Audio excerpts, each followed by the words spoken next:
वीणा पुस्तक रज्जित हस्ते भगवती भारती देवी नमस्ते। एक दिन हमारा एक चेला निश्चल पटेल ने पूछा, क्या रावण को मंदोदरी ने मारा है? तब उससे मैंने कहा, यह जानने के लिए तुम्हें एक कथा सुननी पड़ेगी। कथा इस तरह की है। रावण घनघोर तपस्या किया। उसकी तपस्या में प्रसन्न होकर ब्रह्मा जी उसके समीप उपस्थित हुए। बोले, बस वरदान मांगो। तब रावण ने कहा, हम काहू के मरहि न मारे। ब्रह्मा जी चुप। तब वो दूसरी वाक्य बोला, बानर मनुज जाति दुई बारे। तब उन्होंने कहा, एवमस्तु। अब बताइए, कहीं पहले वाक्य में ब्रह्मा जी एवमस्तु कहे होते तो वह अजर अमर हो जाता, पर वो दो गुना बोल गया, दो वाक्य बोल गया। जब ब्रह्मा ने एक सिरधारी मनुष्य का निर्माण किया तो उसने दो आंखें दी, दो कान दिए और मुख एक दिया। उसे संवैधानिक अधिकार दिया कि सुनो दूना, देखो दूना और बोलो ऊना एक बार। यदि एक बार बोला था और एवमस्तु कहते तब अजर अमर हो ही जाता। संवैधानिक अधिकार है, संविधान में लिखा है ब्रह्मा की। पर जब वो दूसरी बात बोल दिया, माने दूना बोल दिया, अनाधिकार चेष्टा किया, तब कह दिया एवमस्तु, और वही उसके अमर होने में बाधा डाल गया। ये पहली लाइन के आधार पर सभी लोकों में जाकर सभी देवी देवता यक्ष गंधर्व जितने भी थे, सबों लोगों के अधिपत्य सबों को हराया। यहाँ तक कि यमराज के यमपुरी में भी आक्रमण कर दिया। जो यमदंड किसी को नहीं छोड़ता, उसको भी पराजित करने के लिए रावण चला गया। समझौता करना पड़ा ब्रह्मा जी को। अब इसके बाद वो दूसरी लाइन प्रकार करना शुरू किया। बानर मनुज जाति दुई बारे, बाल के पास गया।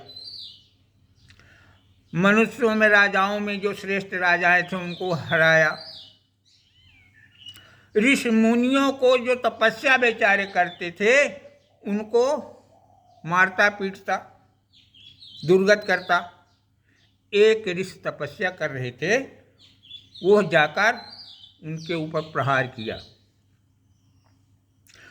मरते समय उस ऋषि ने कहा कि मैं भी तुम्हें मारूंगा, और मर गया, स्वर्गवासी हो गया बेचारा। ब्रह्मा जी विश्वकर्मा को भेजकर उस संत के हड्डी से अस्त्र बनवाए। जो अस्त्र ब्रह्मा जी बनवाते हैं, बनाते हैं, वो ब्रह्मास्त्र कहलाता है। उनके पास तो कई ब्रह्मास्त्र थे, लेकिन यह ऐसा विलक्षण ब्रह्मास्त्र था कि इसकी काट कहीं भी नहीं थी।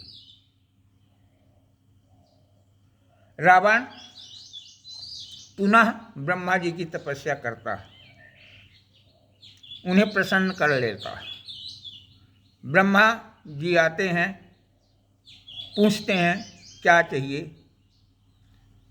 तब रावण ने कहा, मुझे वो ब्रह्मास्त्र चाहिए जो अद्वितीय है, जिसका अभी तक संसार में तोड़ नहीं है। ब्रह्मा जी ने उस ब्रह्मास्त्र को रावण को देते हुए कहा कि यह ब्रह्मास्त्र सुरक्षित रखना, यह जो दूसरे के हाथ लगेगा तो इससे तुम्हारी मृत्यु हो जाएगी। रावण वो ब्रह्मास्त्र लेकर आता है, मंदोदरी को पूरी बात बताता है। मंदोदरी रावण के बीच में ये बात है कि रावण के मृत्यु का कारण यह ब्रह्मास्त्र हो सकता है। विचार विमर्श पर यह पास किया कि मंदोदरी ने कहा कि हमारे पलंग के नीचे इसको एक बेलनाकार स्थान बनाकर उसमें सुरक्षित रखकर ढक्कन से सुरक्षित कर दिया जाए। ये हमारे नज़रों में हमेशा रहेगा, किसी दूसरे के हाथ न लगेगा। यदि आप कहीं अन्यत्र रखेंगे तो कुछ गलती हो भी सकती है। रावण की बात समझ में आई, बाण वहीं रखने का स्थान बनवा दिया। अब इधर जब राम और रावण का युद्ध होने लगा, युद्ध कई दिनों तक चला, राम अपने दिव्यास्त्रों से उसके सिर उड़ा देते, उसके हाथ उड़ा देते, तो हाथ भी जम आता, सिर भी पुनः जम जाता। माने वो विखंडित नहीं होता था, पूरा सिर पूरा हाथ उसी तरह से। समस्या हुई राम के सामने, अब इसको मारें तो किस तरह से मारें। ब्रह्मा जी का स्मरण किया राम ने। ब्रह्मा जी आए और उन्होंने बताया कि रावण के पास एक मेरा ब्रह्मास्त्र है, उससे इसकी मृत्यु होगी।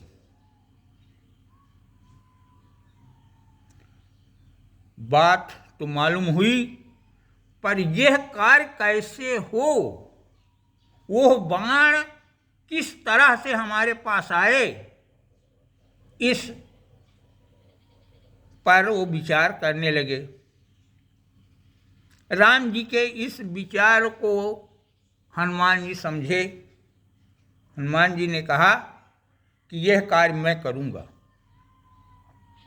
हनुमान जी चलते हैं, बढ़िया जोगी का वेश बनाते हैं, दंड कमंडल, भगवा वस्त्र, दाढ़ी, चंदन, माला। इस वेश में वे मंदोदरी के घर में जाते हैं। कहा, मैया मुझे भूख लगी है, भोजन दो।